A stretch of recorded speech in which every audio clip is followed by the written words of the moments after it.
wabarakatuh. Perkenalkan, nama saya Fitri Jalagani, mahasiswa jurusan Teknik Lingkungan dengan NIM 255130059. Pada video kali ini saya akan menyampaikan sosialisasi tentang penyediaan air minum dan pengelolaan air limbah domestik dengan aman di lingkungan.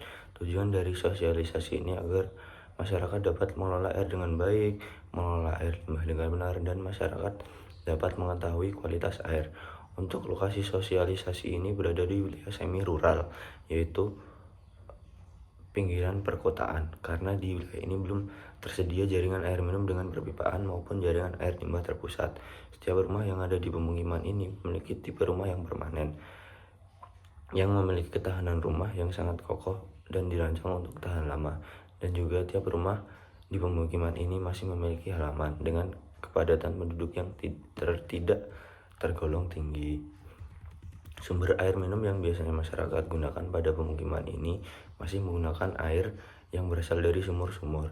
Air sumur perlu diolah terlebih dahulu, misalnya dengan cara perebusan agar kuman mati. Dan air minum yang harus dirasa aman, yaitu yang memenuhi baku mutu. Jumlah air minum setiap keluarga atau pemukiman berbeda, bisa dimulai dari 2 liter per hari sampai 200 liter per hari. Untuk ketersediaan air harus kontinu.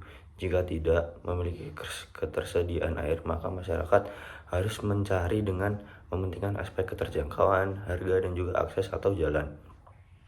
Selain itu, jarak antar sumur dan juga septic tank harus diperhatikan supaya tidak terjadi pencemaran air tanah oleh bakteri dan virus dari limbah yang dapat mengakibatkan penyakit. Air limbah domestik yang berasal dari kegiatan sehari-hari seperti mandi, mencuci, penggunaan toilet, dan sebagainya.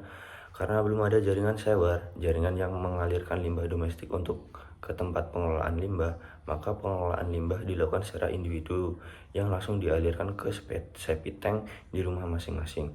Sedangkan septic tank yang kedap atau jarang dibersihkan dapat mencemari tanah dan air di sekitarnya. Pengelolaan air minum dan sanitasi yang baik dapat memberikan banyak manfaat bagi lingkungan dan para masyarakat. Di sisi lingkungan, jika pengelolaan air limbah dikelola dengan baik, maka tidak akan mencemari tanah seperti yang sering terjadi di kawasan semi rural, sehingga tanah yang menyimpan sebagian besar air yang digunakan atau dikonsumsi oleh para masyarakat akan aman, tidak tercemar.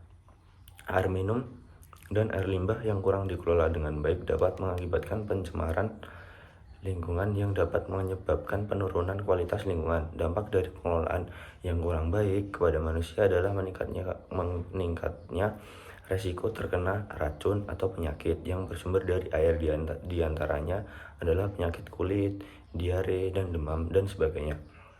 Maka lingkungan yang terjaga kebersihannya akan memberikan kondisi lingkungan yang sehat, sehingga resiko penyakit yang disebabkan oleh air minum dan sanitasi yang buruk dapat dikurangi.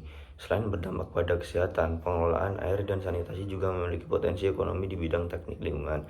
Contohnya, penyedotan atau pengurasan lumpur tinja, pembangunan septic tank sesuai dengan standar. Dengan pengelolaan yang baik, sektor sanitasi tidak hanya menjaga lingkungan, tetapi juga dapat membuka peluang usaha bagi masyarakat sekitar. Hal ini menunjukkan bahwa teknik lingkungan tidak hanya berfokus pada aspek teknis, tetapi juga memiliki potensi yang dapat dikembangkan. Masyarakat memiliki peran penting dalam menjaga kualitas air dan sanitasi pada lingkungan pemukimannya sendiri-sendiri.